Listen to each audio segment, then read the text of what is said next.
with the Seahawks, Russ was cooking, obviously. Double-digit games of wins in 8 of his 10 seasons, including 2 different trips to the Super Bowl in the first 3 years of his career. But since his departure from Seattle, Russ has won less than 40% of his starts while seeing a sharp decline in all of his statistics. Mad Dog, looking at the totality of Russ's career, Seattle and onwards, do you see him in Canton as a Hall of Famer? You know, he was borderline to begin with. The pass kills him, too. That pass in the Super Bowl against Seattle. No, that kills Pete Carroll. He's not getting this. You cannot get to the Super Bowl. You cannot get to the Hall of Fame when you throw the ball with Lynch in the backfield at the 1 yard line. Pete Carroll's going to get in the Super Bowl. He's going to get in the Hall of Fame. Right, but still, be fast. No, but he's going to get there. It was very bad. And 1-1 in the Super Bowl, that kind of loss, that was bad. So because of that flow with Malcolm Butler and the fact he's disappeared, Denver, the end of the Seattle run, the Steelers, and now this, you are remembered by what you did most recently. And I think because of that, Wilson's going to take a long time to get to Canton. Let me say this to you. All of y'all know this just as well as I do. Keep an eye on what's going to happen to Eli Manning. Eli Manning is a 2-time Super Bowl champion. You hate to say it this way, but it's the truth. Take away the Super Bowl. Oh, he did nothing. What did he do? So you got a career 500 record, 117, 117. Okay?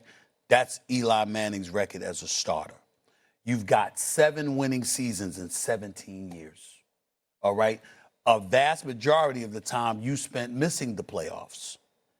And you going to the Hall of Fame. He's not in, obviously, not as of yet. He's going to make it. But he wasn't first ballot. But he wasn't first ballot. But he's going to. But one would surmise he's going to make it. Well, the first 9 years of Russell Wilson's career, he won football games. He also went to 2 Super Bowls, won one. Okay, and when you look at it from that standpoint, how could you put an Eli in and keep a Russell Wilson out? Yeah. Who, by the way, his record. I'm looking at his record here. He's 121, 80-1. That's 41 games over 500. You can't put Eli Manning in the Hall of Fame and leave Russell Wilson Fair out. argument. So originally, on my page here, I'm going to write you a letter before we go to write a letter. Does Russell Wilson's latest struggles hurt his Hall of Fame case? I said not really. And now our question is, do you believe Russell Wilson in the Hall of Fame? Yes. One, I played against him. One of the best quarterbacks I played against because I played him in that era in Seattle when not only was he devastating pushing the ball downfield, but with his legs also. Oh, running. Great. Like Mad Dog, we are going to have to acknowledge his stats running the football. He's running the football. He's one of the best rushing quarterbacks to ever play the game as well. He's in that conversation for those guys of those back-breaking plays. He has the seminal moments. Obviously, he has the Super Bowl. And I get it. Like, I understand about what you did lately. And maybe this comparison is not as relevant to y'all as it is to me. But I just saw Sterling Sharp get into the Hall of Fame with a 7-year carear. 7 years? Yeah, but that was injury, though. But listen to what I'm saying. Okay. And I'm definitely not taking anything away from Sterling Sharp. Arguably, he one of the best to ever do it. When he played, you only said, at the time he was playing, y'all know this. It was Sterling Sharp. Jerry Rice. 100%. Jerry Rice was the only receiver that we had over Sterling Sharp. Which is not my point comparing how good each one was. But that sample size was good enough to get him into the Hall of Fame. I think Russ's sample size from Seattle was good enough to get him in the Hall of Fame. Let's stay there. I don't disagree with you. But there was nothing that followed Sterling Sharp. 100% agree. And Russell, listen, if you meet Russell Wilson, he's a gentleman. He's a really nice guy. Yep. And by the way, he wasn't some damn scrub. As far as the time that caught up to him, it wasn't like he was somebody that couldn't play. No, Russell Wilson was an elite player. But I think that one of the hesitancies that people have in giving him the grace that he deserves. Yep. He deserves He deserves it. But the hesitancy was that you basically forced your way out of Seattle. You wanted to run at your own ship, even though you had a guy like Pete Carroll who's experienced, won national championship, UFC, obviously, won a Super Bowl in Seattle as well. You're looking at him, all right, you forcing your way out because you want to cook yourself, right? Yep. Then you go to Denver, and you heard all the stories isolated from his teammates. Pete, I don't know this as much as you do. That's not me covering the league like that. but you heard about his own entry, his own office, and, just a bit uppity and distant from players. And then when you saw that offensive lineman, if I remember correctly, get in his face on the sideline, right? Because the guy, one of his best friends was traded for Russell. You saw the disdain that teammates felt for him. And you had never heard about that. Then we got to go back to Seattle. Let's call it what it is. Legion of Boom.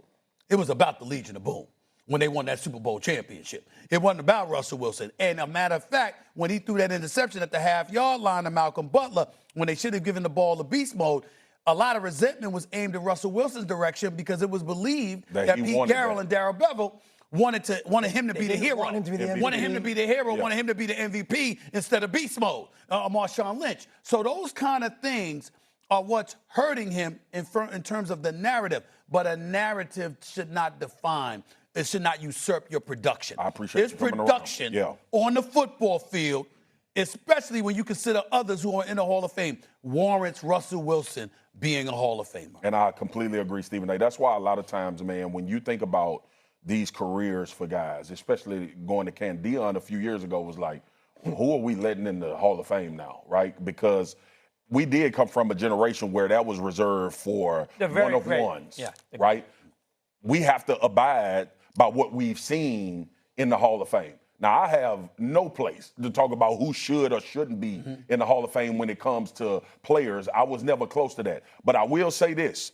For what Russell Wilson did in his career, for a large majority of the time that he was in Seattle, he was considered one of the best football players in the NFL. And I think that is what people are going to take into consideration beyond Denver and New York. Doggy will appreciate this along with you, Peter.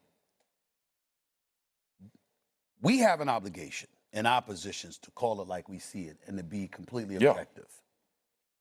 But the players publicly have an obligation to do the same, and sometimes they shirk that responsibility. Who you dislike, who you like, and stuff like that. Or you want to be a bit tepid in your responses because you don't want to come across, you want to guard the fraternity. And you got to, if you're going to call it. Call it. Because one of the things that I deal with, and I know both of y'all know this is one of the things we deal with, Swagoo, big time. I tell people this all the time. A lot of times y'all see me with my head down with my phone and all of this other stuff. There isn't a segment ever in this show where I don't get text messages from somebody about in the world of sports. Of course. It's a player, it's a coach, it's a GM, it's an owner. It happens all the time. And almost always, they don't want to say it publicly, but they want you to. Yeah. And I'm cool with that, but at some point in time, you got to be honest enough to be able to say, hey, this is what it is. If you're primetime Deion Sanders is the example that you use, he's clearly qualified. Everybody don't belong in this Hall of Fame where I'm at. You Michael Irvin, you Jerry Rice, and he's got everybody don't belong. Is it the Hall of Fame or the Hall of Very Good? There you go. You need to be honest enough to say that as a player. And a lot of times they don't have the courage enough to say it publicly.